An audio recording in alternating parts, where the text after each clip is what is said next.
कल्पना कीजिए, यदि एक रात पूरा हस्तिनापुर गहरी नींद में सो रहा हो और उसी समय राजमहल के सबसे ऊंचे प्राचीर पर खड़ा एक अकेला योद्धा आकाश की ओर देखकर कहे, आज यदि मैं एक क्षण भी देर कर गया तो सूर्योदय से पहले हस्तिनापुर केवल इतिहास बन जाएगा।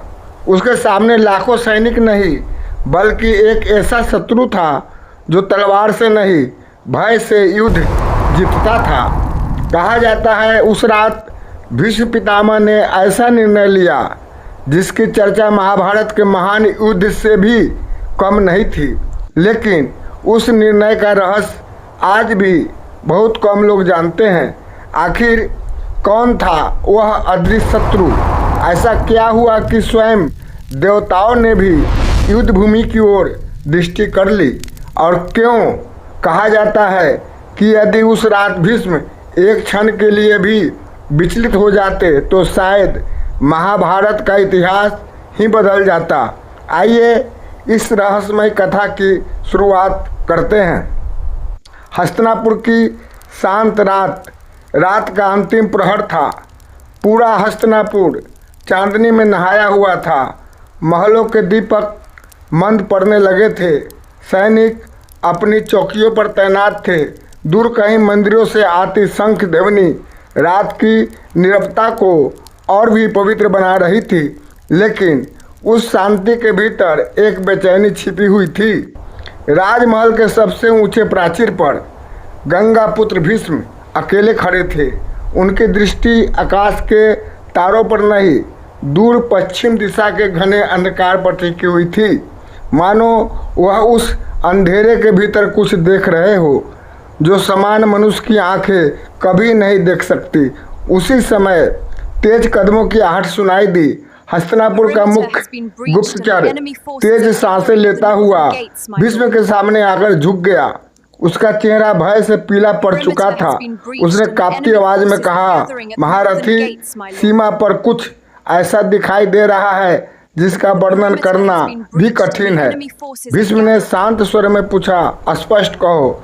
गुप्तचर बोला, महाराज, न कोई सेना दिखाई देती है, न कोई ध्वज, न कोई रथ, लेकिन जो भी उस दिशा में गया वापस नहीं लौटा।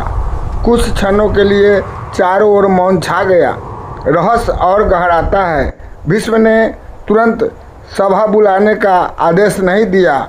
उन्होंने पहले अपने सबसे विश्वसनीय योद्धाओं को सीमा की ओर भेजा। 10 घुड़सवार दिव्य अस्त्रों से सुसज्जित पूर्ण आत्मविश्वास के साथ रात्रि के अंधकार में आगे बढ़े। राजमहल से उनकी मशालें बहुत दूर तक दिखाई दे रही थी। फिर अचानक एक एक करके सभी मशालें बुझ गई। न कोई युद्ध का शोर, न सहायता की पुकार, बस पूर्ण सन्नाटा।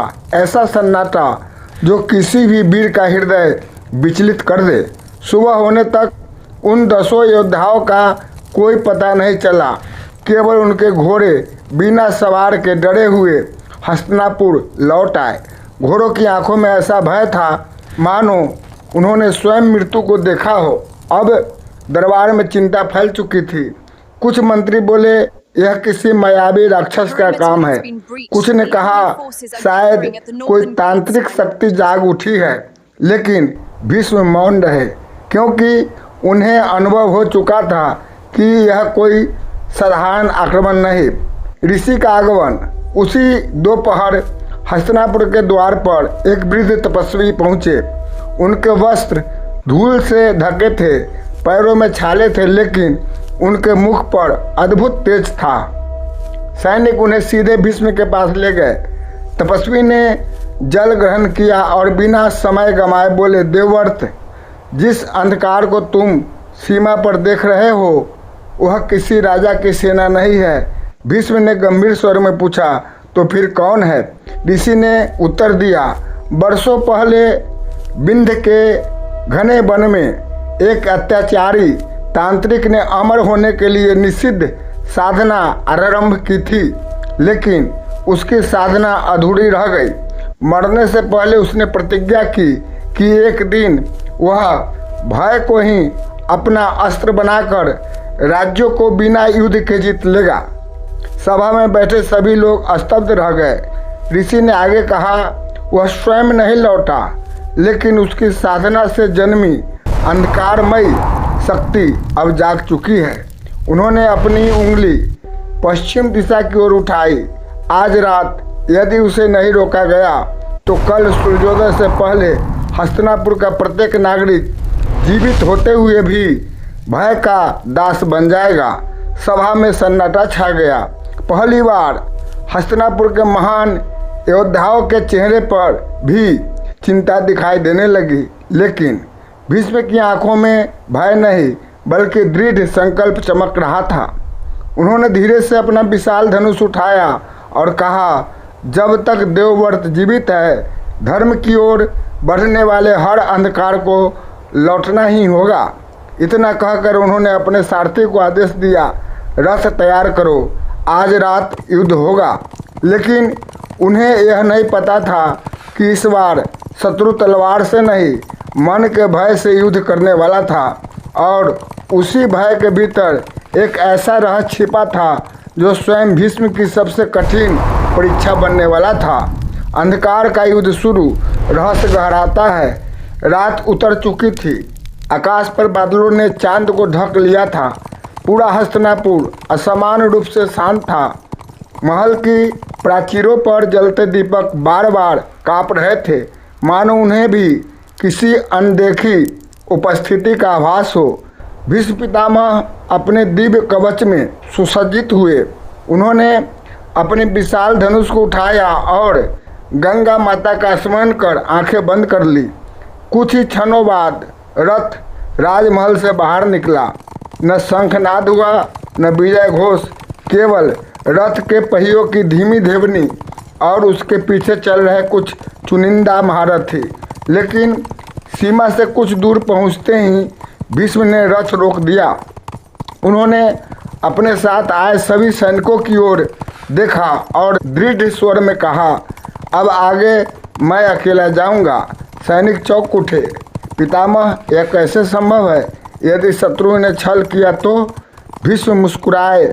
जो शत्रु भय से लड़ता है उसके सामने भीड़ नहीं, अटल मन चाहिए। सभी सैनिक वहीं रुक गए। भीष्म अकेले अंधकार की ओर बढ़ चले। अदृश्य सीमा। कुछ ही दूरी पर हवा का तापमान बदलने लगा। पेड़ों की शाखाएं बिना हवा के हिल रही थी। पंछियों का स्वर पूरी तरह गायब हो चुका था। फिर धरती पर एक लंबी काली रेखा दिखाई दी, मानो उसी रेखा से अंधकार जन्म ले रहा हो। जैसे ही भीष्म ने उस सीमा को पार किया, चारों ओर का दृश्य बदल गया। जंगल जो अभी कुछ क्षण पहले हरा भरा था, अब सूखे वृक्षों का शमशान बन चुका था।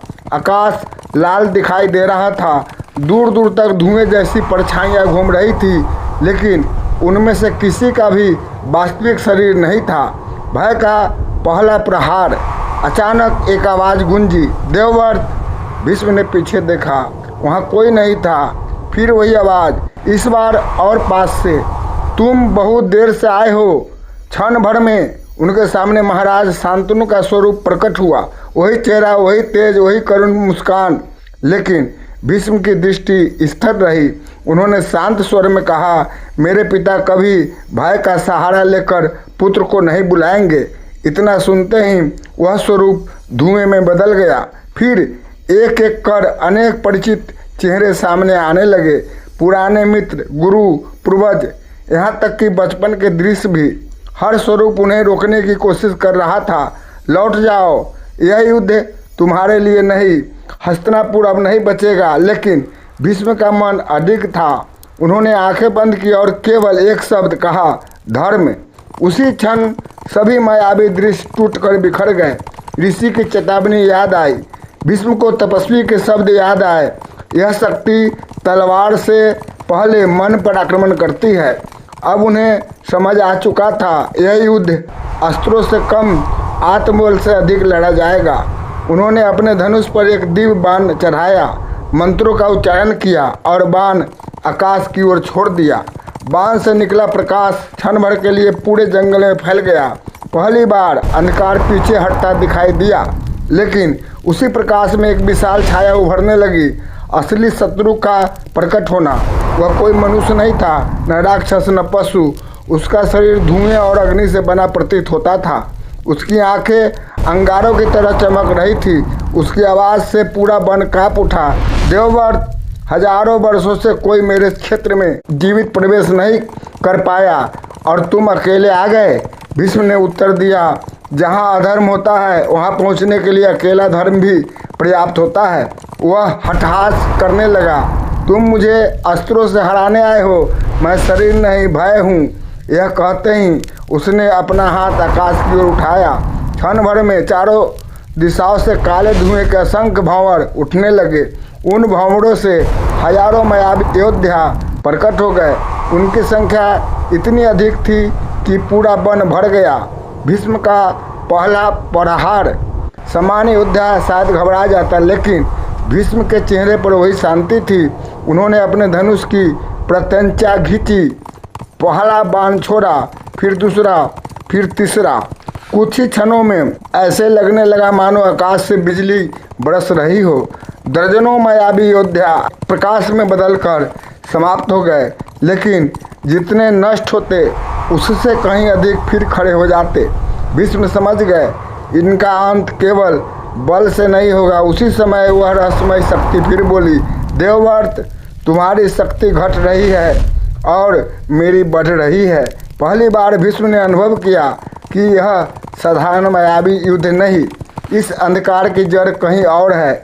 यदि मूल स्रोत नष्ट नहीं किया गया तो यह युद्ध कभी समाप्त नहीं होगा। उन्होंने चारों ओर गहन दृष्टि डाली। दूर घने वृक्षों के बीच एक हल्की नीली दिव्य ज्योति टिमटिमा रही थी, मानो कोई प्राचीन रहस्य उन्हें अपनी ओर बुला रहा हो।